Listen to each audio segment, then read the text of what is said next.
با سلام، با قسمت دهم آموزش خط و زبان فارسی از سری دوم این مجموعه از رادیو تاجیکی خراسان رضوی در خدمت شما هستیم.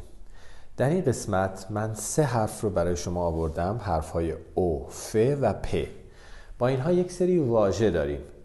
در سری اول من این واژه ها رو به فارسی به شما آموزش دادم.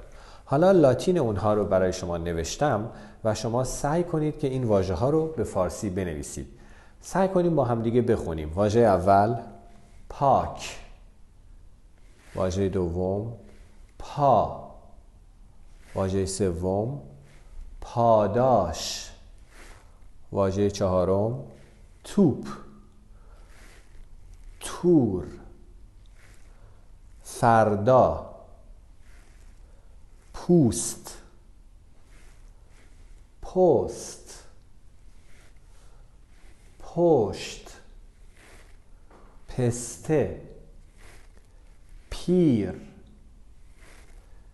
پیاده، پشم، افتاد، اردک، استاد. میتونید از اینجا ویدیو رو قطع کنید و اول یک بار خودتون بنویسید. بعد دوباره ویدیو رو پلی کنید و ببینید که آیا درست نوشتید یا نه. حالا من اونها رو به فارسی برای شما می نویسم.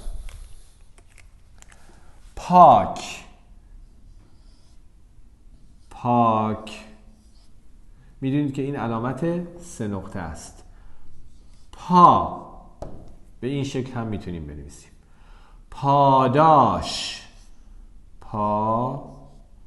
پاداش، ش. اینها 3 نقطه است.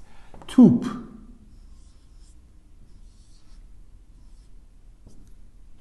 توپ، تور، فردا. اینجا یک علامت کسره داریم که برش می‌داریم. فردا. پوست،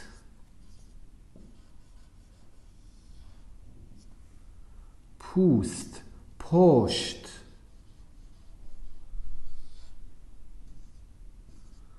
او، پوست، پشت، پشت،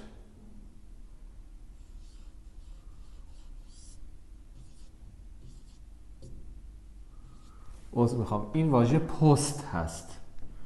پست. اینجا پشت. پسته، پسته، پیر، پیاده، پیاده، پشم، پشم، افتاد. او در اول کلمه به این شکل نوشته میشه که معمولا این ضمه رو هم نمیگذاریم. افتاد. اردک،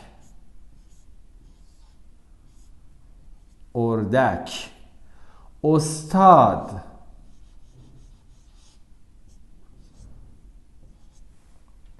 میتونیم اینها رو پاک کنیم. سعی کنید واژه‌های دیگه‌ای با این حرف‌ها و کلماتی که از قبل یاد گرفتید بسازید. در قسمت بعد با هم بیشتر تمرین می‌کنیم. شاد و سلامت باشید.